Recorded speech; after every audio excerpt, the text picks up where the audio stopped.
right next to the Alumni Association. So if you're not registered for the tailgate tent, I look forward to joining you. It is. It's where all, and we're real close tomorrow too. So it's all good. At this point, I would like to introduce Bill Wilshire. He's going to join us below to introduce our last but not least award recipient, Bill Hagmaier.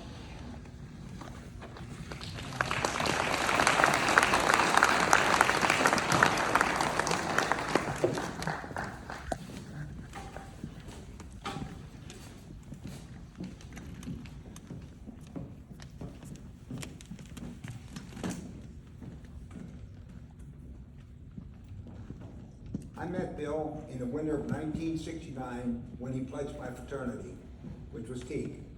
And that was actually the beginning of a 50-plus year friendship. As a pledge, Bill was very friendly and very respectful of all the fraternity brothers.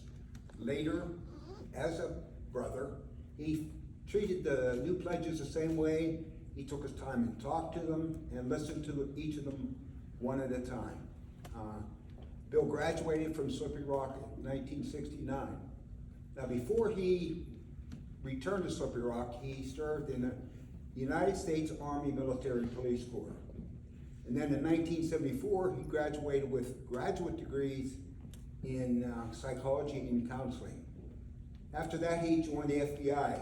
Now, joining the FBI, the new agents were all put in a big room. They were told to introduce themselves and tell what institute they came from. Joe Yavorka, Cornell. Paul Banks, Stanford. Dave Seifert, Harvard. Tim Wilt, Yale. Bill Hagmaier, Slippery Rock.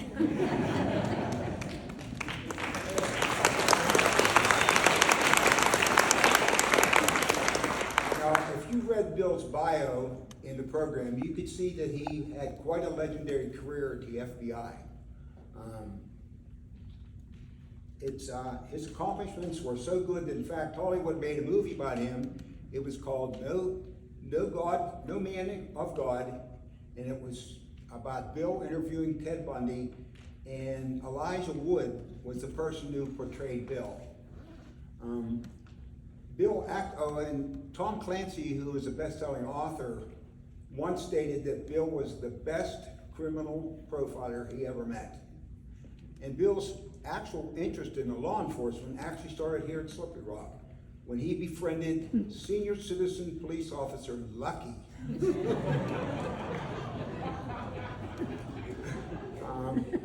Bill has always had a lot of good things to say about the fraternity, and he's always very proud to tell people that he graduated from Slippery Rock University. And Bill's fraternity brothers are very proud of him, but we're also even more proud that he's become a great husband, a great father, and just a great person. So it's my privilege and honor to introduce Slippery Rock's superhero and my very good friend, fraternity brother, and Distinguished Alumni Award winner, Bill Hagmaier.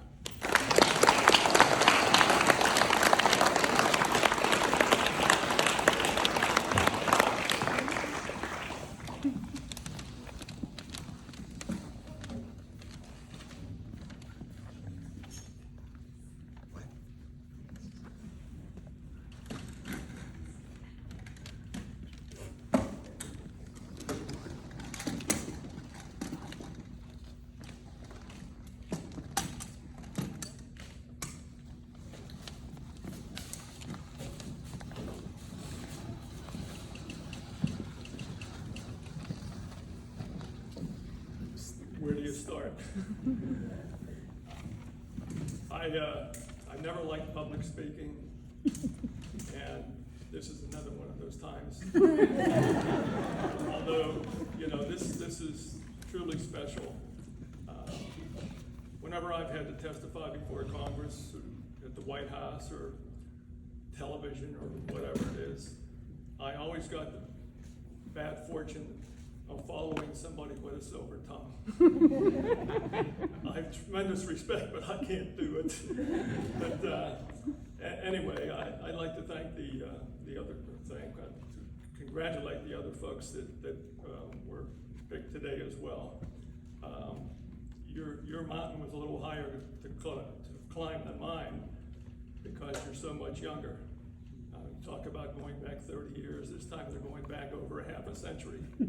Competition is a little bit limited by that. I recognize that. It's okay. You know, it's. I want to thank the people that guided me on this, Kelly and Hope and their staff, and all the wonderful people that I met here tonight. College to me was, as my young grandson would say, "Pappy, it ain't on the screen." I grew up in a family that my mother was probably 16, 17 when I was born, and we didn't have a house, didn't have a car, or anything like that. Had 6 kids. Everybody started off life in a drawer. Some of you may have been in that situation. I know the ones who come from the north side probably did. But it was a family that was of love, but some bad habits sometimes. My parents never went past 10th grade. All my younger brothers and sisters quit in 10th grade. I tried to quit in 10th grade. At that point, it was like, you know, go work for the steel mill or go join the Marines, and either one of them would have been fine. I got into my senior year, and a counselor thought that I should go to college. Never thought about really doing it, didn't think I was capable of doing it, and my parents weren't very excited about any idea like that, you know. So anyway, he said, well, let's think about it. You know, what college would you like to go to? I didn't know anything about any of the colleges except the football teams. But when I was very young, I had a chance to go to a camp, a Christian camp near here called Camp Crestview. And it was one of the neatest places I've ever been. We didn't go on vacations or anything, go anywhere except where the streetcar went. And I fell in love with it. And they drove us around this area, and they drove us through the campus. And it was like Slippy Rock. I didn't know anything about it, but I thought, wow, I'm gonna go there someday. But as the years went on, it didn't seem like that was gonna be in the cards until this counselor said that. So he filled the paperwork out for me. I borrowed $25 and applied for it. And it was so late, it ended up being a summer graduate student. You come in the summer, go back home, and come in. And all was going well until about 3 weeks when the dean called me and said, Mr. Hagmaier, we have a problem. I said, we do? He said, yeah, it's about your studies. And I said, I've got A's and 1 B. He said, it's not that, you don't have a high school diploma. And I said, I don't have a high school diploma. No, you can't stay here. And I said, wait a minute, I'm sure I had tears in my eyes. And I said, this is like home to me. I love it. You know, it's the first time in years I've slept in a bed alone beside 3 brothers, one of whom you went to bed occasionally.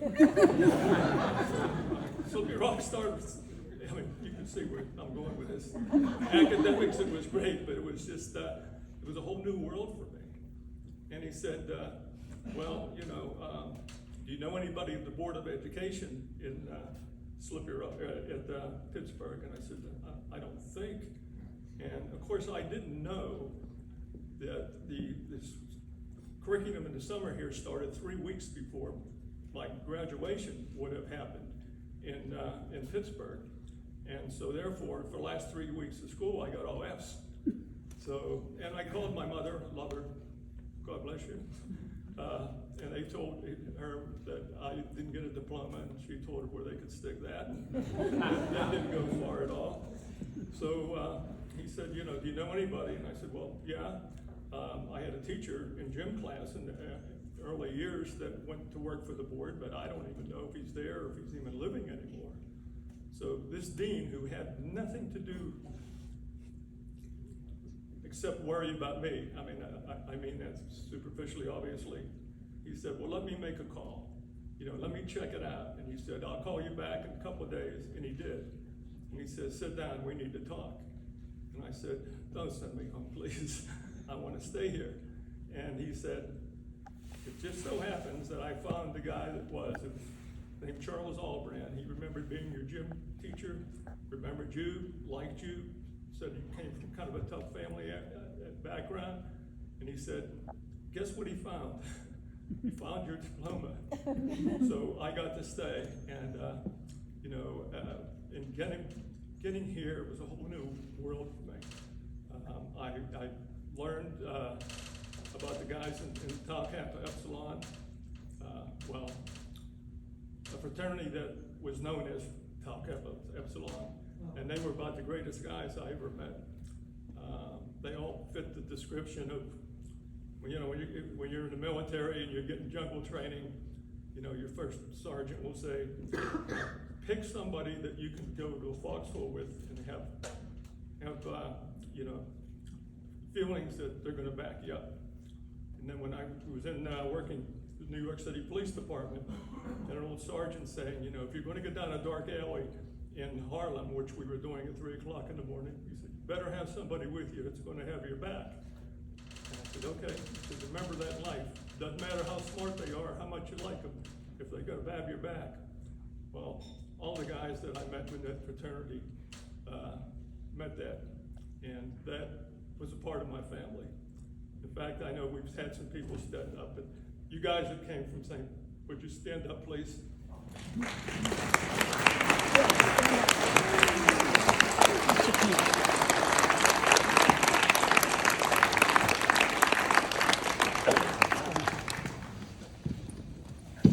I appreciate that. So to me, college was academics. I learned things. It so happened the same dean, when I came back from the Army, actually 3 weeks after I got my baccalaureate, I got a letter from a friend of mine named Nixon saying, congratulations. You're like Fort Jackson. So that was 2 years, and when I came back, the dean said, you're halfway through your degree now, and but there's a school that needs a guidance counselor just for 1 year down in West Virginia, and I'm recommending you. I said, well, I'm not certified. He said, they don't care. It's the second smallest high school down there. So I said, well, okay. So I went and did it, and it was kind of neat. I mean, 12 kids in the senior class. This is the 60s, and I look like one of the Beatles going into a small town where everybody else looks like a monk. But we got along, and but what the dean didn't know was the person I was replacing was also the mayor's mayor of the town, and a minister in the biggest church in the town. So it was big shoes to fill. And I can remember one of the leading families, because they had the biggest farm in town, invited me to dinner one time. And I found out that people really do eat fried squirrel and possum belly. And possum belly really exists. It kind of tastes like, I don't know, enema bag. Sitting in vinegar for a long time.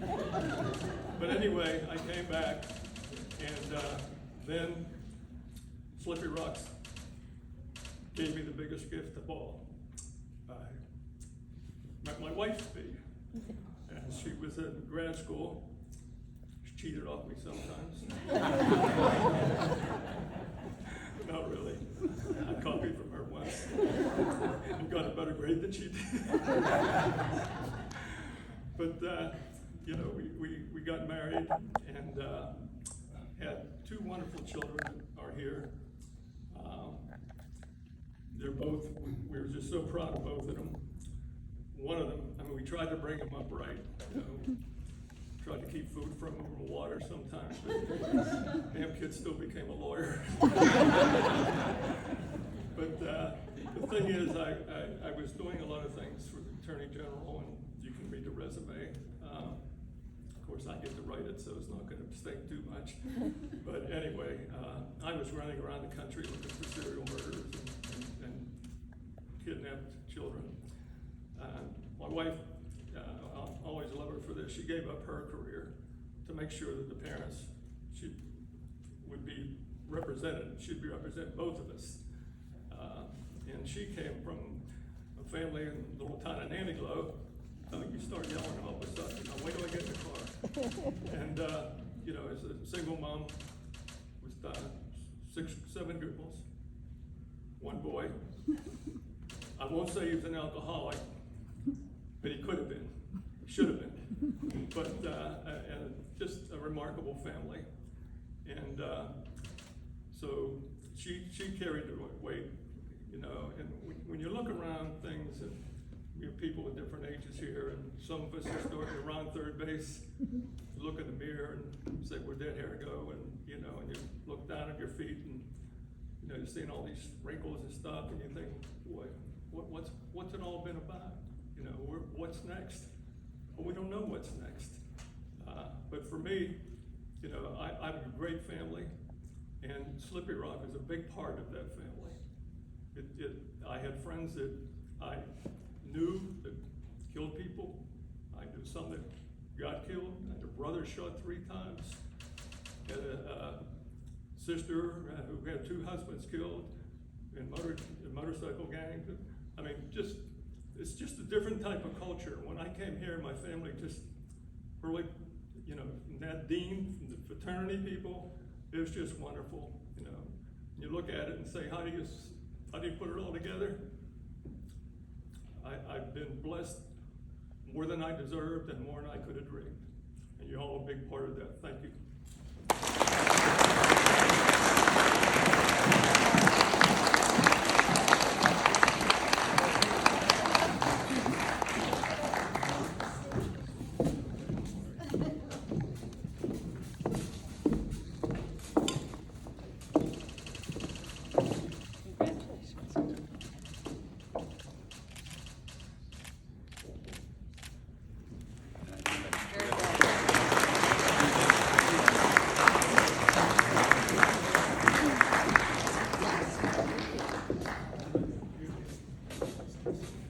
Congratulations again, Bill. And from a personal standpoint, and I've shared this with Bill, when I was a college freshman and I moved away from home for the first time, and I think many of you know I'm married well, I didn't attend Slippery Rock. I went to Fredericksburg, where Bill lives, and I went to Mary Washington, and there were there had been 3 murders of young women in 1996-97 when I started school, and all of my friends and I were terrified, basically, of what's going on. And Bill is responsible for helping solve that murder mystery and put the ease of the minds of all of the freshman ladies of 1997. So we were very thankful when that murder mystery was solved. And then I just want to take a moment to say that Hope and I and Lisa have all enjoyed getting to know all of our award recipients better this year. It's truly been our honor to kind of shepherd you through this process, and we are really in awe of all of the amazing things you've accomplished, and so very proud of how Slippery Rock is represented outside these walls and in the greater community. We couldn't ask for better representatives of the university and all we stand for, and not only professionalism, but really everything we've heard tonight about your love of family and your friends, and how you take those moments and you have built a wonderful career and life out of them. And that's really what it means to be a distinguished alum of Slippery Rock, is achieving the highest levels of personal and professional success. And I think that all of you represent Slippery Rock well.